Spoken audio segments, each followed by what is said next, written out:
Guardians did win last night, getting the victory over Boston, and Mandy Bell is here. We're talking with Mandy Bell from MLB.com. Obviously, she did the video with her best friend, Sarah Langs, who horrifically was diagnosed with ALS at the age of 28. Do I have that right, Mandy? Yep. I by the way, I'm just looking. I'm looking right now because I ordered my T-shirt.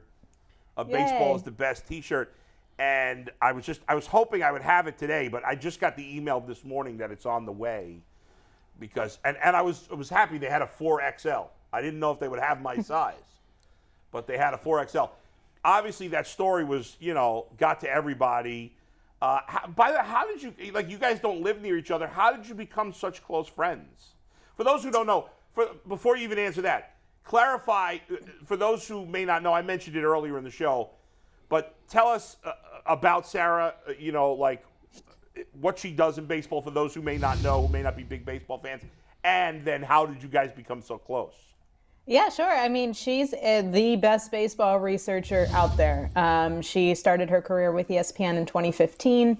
We were lucky enough to get her at MLB.com in 2019, and she's sort of blown up since she's come to MLB. I mean, her Twitter presence is enormous. You probably have seen her as the girl who tweets "Baseball is the best." If you don't know her by anything else, she just has an unbelievable, unmatched passion for baseball, and it's just infectious. And so it's sort of how she became known, and of course it helps that she has every stat known to man behind that. But we both started in 2019 full-time for MLB. I was out at spring training for covering Cleveland's camp, and our boss messaged me and said, "Hey, this girl who's going to be starting with us in a couple weeks is out there on a trip with her mom right now. I think she's going to be coming to Cleveland's game tonight. Do you have any interest in meeting up with her?" So I just said, sure, why not? I mean, might as well meet a coworker. And so we met for 15, 20 seconds. It wasn't even that long. We just said hi real quick, figured out what each other did, and just said, all right, well, she was like, if you need any stats ever, keep in touch. And of course I was like, oh yeah, well, of course I'm going to want that. And what we ended up doing was just talking every single day, not just about baseball, but became really good friends. And so it was just this long distance relationship where she's based in New York, I'm in Cleveland, but we talked all the time and saw each other a handful of times after that. What's so awful is that, ALS has been around forever. It was first became famous, if you will, with Lou Gehrig, of course. It was often referred to as, it's still often referred to as Lou Gehrig's disease. There's no cure. They've been working on it for years. It's heartbreaking. I emceed a number of events here in Cleveland for the ALS Foundation, and it's so heartbreaking what the families have to go through. It's so hard on everybody involved, and in particular in this case when it's a young person. It just makes it's just so unfair. It's so I know life sucks sometimes, and these are one of the times that it sucks. But she seems to have a great attitude, and hopefully one day we will have a cure for this, because this disease is just so horrible. How is she doing at the time? At the moment? I mean, as good as you can. Her attitude's unbelievable, as you can see all throughout social media, constantly. I think the biggest thing is you sort of touched on it. It's just how painful it is that she's so young, and I think not many people realize that can happen. It's always sort of geared toward men who are maybe up in their 60s, 70s. It just seems like an older man disease. And I think her biggest thing right now is just showing that that's not the case. As you can see her boyfriend joining the set there. That's awesome. I love that photo. Her boyfriend's the second one in from the right, and he's been unbelievable for her. He's an MBA researcher because, of course, they're a match made in heaven. But he's been unbelievable for her, and he's sort of been the backbone of all of this. So, yeah, I think the biggest thing for her is just making sure that everyone understands that it's not just older men who have to get this. There's people out there all the time. It's not rare. Everyone wants to say it's rare. It's just underfunded. That's always her message. So she's used her platform to make sure that people know more about it, and I'm positive that'll make a difference. Mandy, in terms of the T-shirt, which I referenced, if you want to talk about that or anything else or any other way to promote for people donating, the floor is yours for that. Yeah, RotoWare's been amazing. They reached out to me last year and sent me a design and said, "What do you think of this?" And my jaw dropped. I couldn't believe that they figured out a way to put end ALS through baseball is the best, which is her signature mantra. It was just perfect, absolutely perfect. So they surprised her with that. And not only is it a cool design, like that's one of the most comfortable t-shirts I have. And I've heard that from a lot of people. So definitely would recommend having that. If you just go to RotoWare's website, you can go on their Twitter page. They've promoted it like crazy. They've been amazing. So if you go on there, you can get the t-shirt. Or you can just go, Sarah's favorite charity is Project ALS. So if you're ever looking for anything, there's thousands out there. You could go to wherever, but if you're looking for one in particular, Project ALS is the one that Sarah's worked so closely with. So if you ever want to donate to help find a cure somehow, some way, that would be the one that Sarah would recommend. And no, if it doesn't matter if you're rich or whatever, just donate what you can.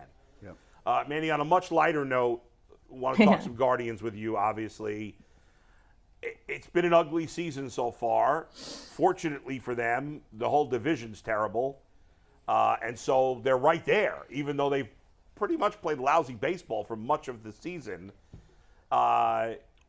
It's a weird position to be in because it feels like they're kind of a bad team, or at least a below-average team, and yet it almost seems like no matter how poorly they play, they're just not going to be out of it. Now, you want them to play better, but how do you feel about their chances to at least make the playoffs as of right now? It's hard to have low odds here just because the division is so bad right now. Yeah. So it seems like no matter what they're going to do, there's going to be some sort of a race. There's going to be some sort of a race at the end of the season. That's just what this is pointing toward.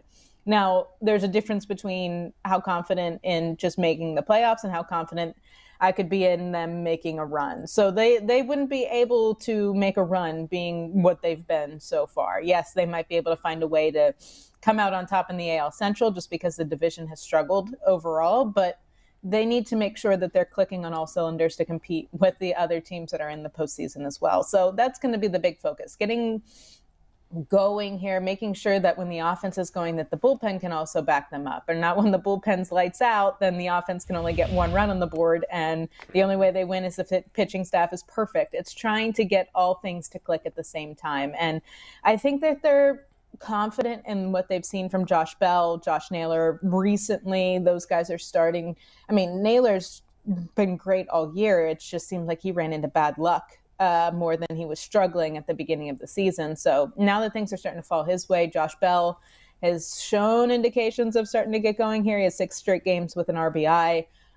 That's what they got him for. Knock in runs, provide some power. He hasn't really done the power part yet, but if they can get him going, if he can get the ball in the air rather than on the ground, he's a completely different player. So there's still reasons to have hope. There's still reasons to think that this team can catch fire. It's just whether or not they're going to do it.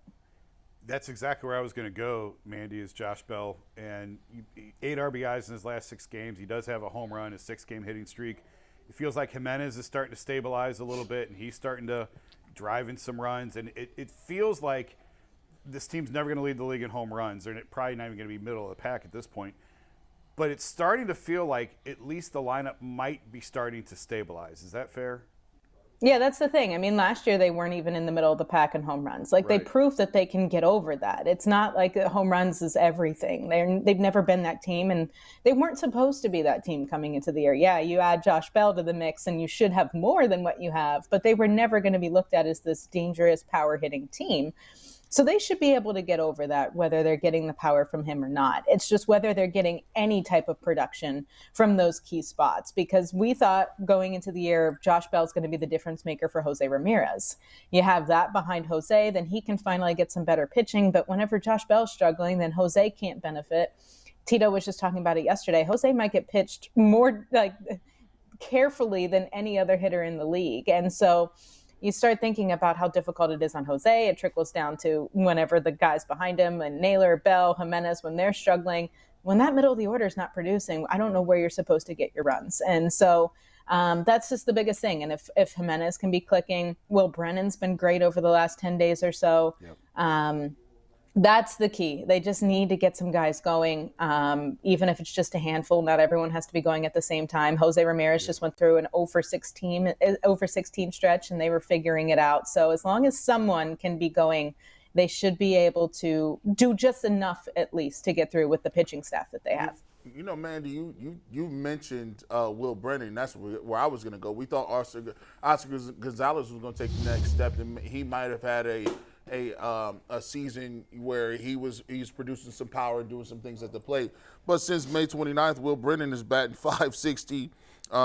His on base percentage is .593. Slugging .840. He has 14 hits, 5 RBIs. So it looks like he kind of, is a guy who's getting hot right now. Are you surprised that Will Brennan is the guy in right field or is the guy who's getting hot lately? Honestly, I'm not. I really think that this organization has believed in him from day one. What we saw from him from day one is it just seems like he's really a sound player. He seems like he's way more mature and ready for the big leagues than what a player his age and experience level should be. And so for him to grind through the struggles that he had at the beginning of the season this year and get to this point is impressive. To do that at the big league level without needing a trip down to AAA when you're this young and don't have much experience to draw back on, it's impressive. And so for him to get here, it's not too surprising. I really do think that Oscar Gonzalez ran into a lot of good luck last year just because he is ultra aggressive at the plate. And you couldn't ask Tito a question about Oscar without getting that type of a response. Like, yes, he's been doing great, but he still is ultra aggressive. That word always came up. And so he was a little bit more exposed this year. The league made some corrections to how they were going to be pitching him. He started to get a little bit chase happy. And I think it's difficult to rein that back in once your profile is that, and then you're starting to be exposed at the big league level.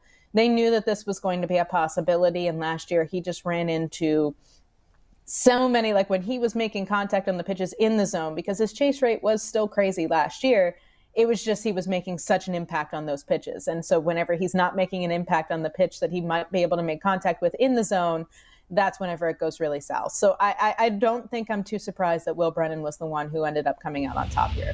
Mandy, while obviously the offense has been a little better lately, and I agree that home runs isn't everything, I'm still really concerned about the offense. You're getting zero production out of catcher. Every year, whether it's Jay Crawford or somebody else here tries to convince me that this is the year that Miles Straw is going to hit. He's never going to hit. I know he's a great defensive player, but he can't hit. So you got two holes in the lineup. And yeah, home runs aren't everything, but like they're on pace for under 100 home runs. I just don't know if you can consistently win when you have no power whatsoever. We've talked about Shane Bieber maybe getting traded. I hope that if they do trade Bieber, and obviously I want your take on whether you think they will, that they try to trade him, that it's more of like a major league trade to get a proven hitter. I know it's not easy to do, but like they can't just keep trading for minor leaguers. They got enough minor leaguers. You got to get some proven hitters, I think, in this lineup that can slug. Do you think Bieber will get traded, and do you think they will make that kind of trade for a proven hitter? It's tough to know on June 8th what their decision will be in the last week of July, just because you don't know what the next 6-7 weeks are going to bring. Are they going to be true contenders here? Do they need to try to find someone who's going to be an immediate impact bat? Because if you don't, then maybe you have a little wiggle room on what guys you're targeting. And I know it's not the popular answer, but maybe they do go with someone who might not be ready until next year or then the year after that. They love to build for the future, but I think that there's a great chance that he's dealt. I don't see why you wouldn't consider it. I don't see why you wouldn't shop it hardcore on the market, just because he has a year and a half of control left that will bring a bigger return than what a year would in the offseason. There's teams that are highly competitive. You start thinking about the Rangers right now, who just had the worst news with Jacob deGrom, and they've been unbelievable. Their offense has been unbelievable. They want to win now. You think about those types of teams who are going to want starting pitching, and Shane Bieber is a great option. Now, the thing is with Bieber, though, his numbers are weird, and like he's been great, and he can still get them in the win column, and he's still effective, but his underlying numbers are really going in the wrong direction. His velocity hasn't gone in the right direction over the last few years. His strikeout rate has plummeted. He's a different pitcher, it seems like, every single year, but he still figures out how to be effective. So I don't know what that means for his trade value.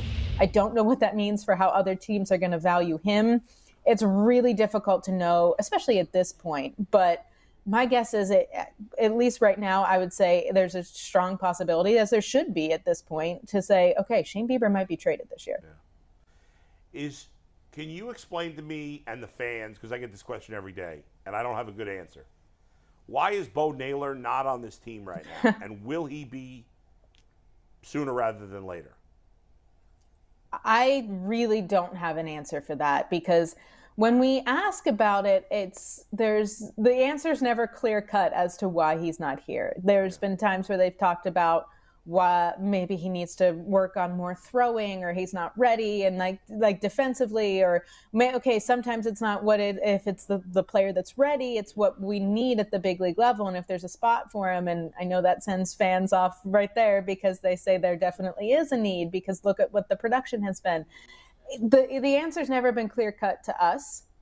And I'm shocked, because I guessed going into the year that it would have been at latest mid-May by the time we would see Bo Naylor. And once he comes up, then I figured it wouldn't take long for him to be the top guy, and for him to be the one who's getting most of the innings behind the plate. So I know it's making fans frustrated, because his numbers have been great. His performance has been great, especially offensively. And that's not what they've gotten at the big league level. So I want to say sooner than later, but I also would have answered that in March. So yeah. I really am not sure, but you would have to think that we're getting to the point that he's going to be coming up to the big leagues. Yeah. Mandy, for an offense that's starved for any sort of production, when you look at small sample size alert, small sample size, establish that. Owen Miller's hitting 300 in Milwaukee. Nolan Jones is he's only been up for a couple weeks, hitting 300 something. Couple home runs, hit a bomb, I think, last night.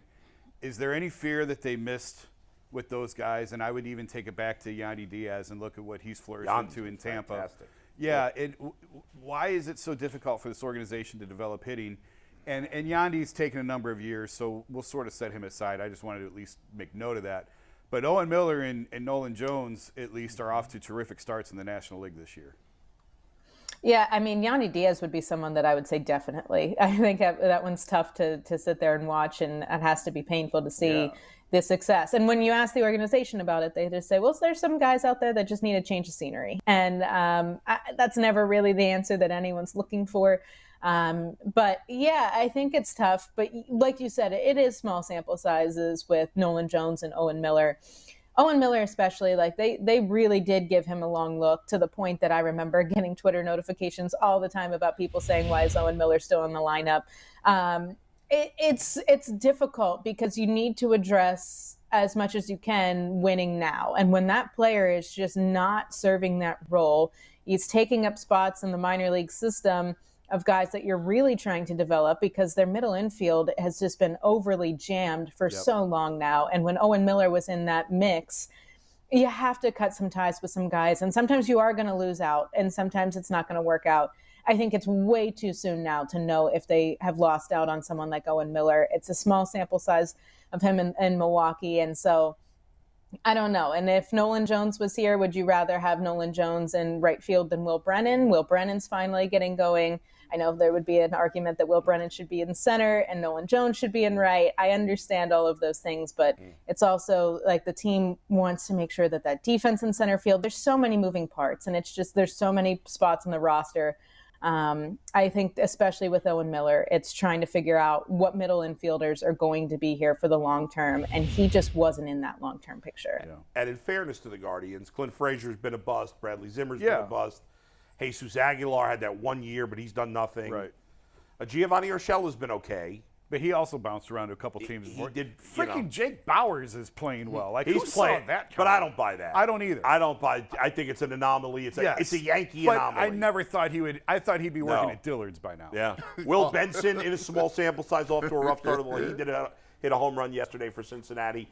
Mandy, last thing, in honor of your friend Sarah, I want to talk about a stat that has nothing to do with the Guardians, and that's the season that the average baseball fan is not talking about, but Luis Arraez of the Miami Marlins is hitting over 4. I actually didn't see what he did yesterday, but I know actually he got 2 more hits. He raised the batting average to 403. we haven't seen a guy hitting over 400 this late in the season in a while. I think Joe Mauer was the last guy to be hitting over 400 in June. What this guy has done has just been remarkable. It's pretty cool to watch. I know I'm interested in it. I don't know how many fans here are, but are you paying attention to it?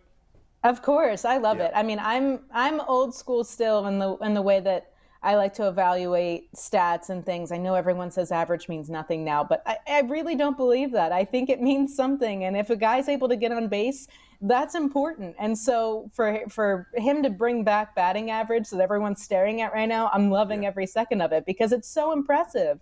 And you can't take that away because there's no one who's able to do that right now. There's been nobody who's been able to do that for a while. Right. And Tito, the first thing he said when we were talking early in the year about not having to see him in Minnesota anymore, Tito was like, phew, that's a relief. Because every time we talked about him in the past, Tito's like, man, that guy, I'm telling you, he's going to win a batting title.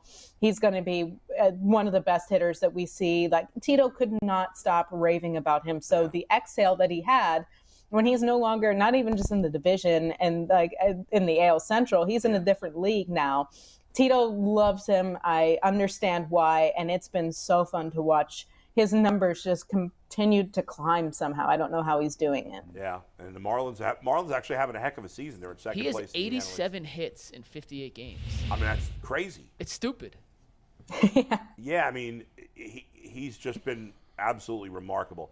Anyway, Mandy, we're told you're going to Greece. Have fun. How long are you going to Greece for? Hey, thanks. Yeah, we're going to be there for a little over a week. So like 8 days, an extra day. So we'll be there all next week and we'll have a good time. My husband's whole family's Greek. They're from there. Nice. So it'll be nice to be with people who actually speak the language. And I don't just have to look like I'll be the dumb tourist, but I at least will be with people who fit in a little bit better than I do. Have a great time. We appreciate you taking the time to join us today. Thanks, guys. All right, there's Mandy Bell.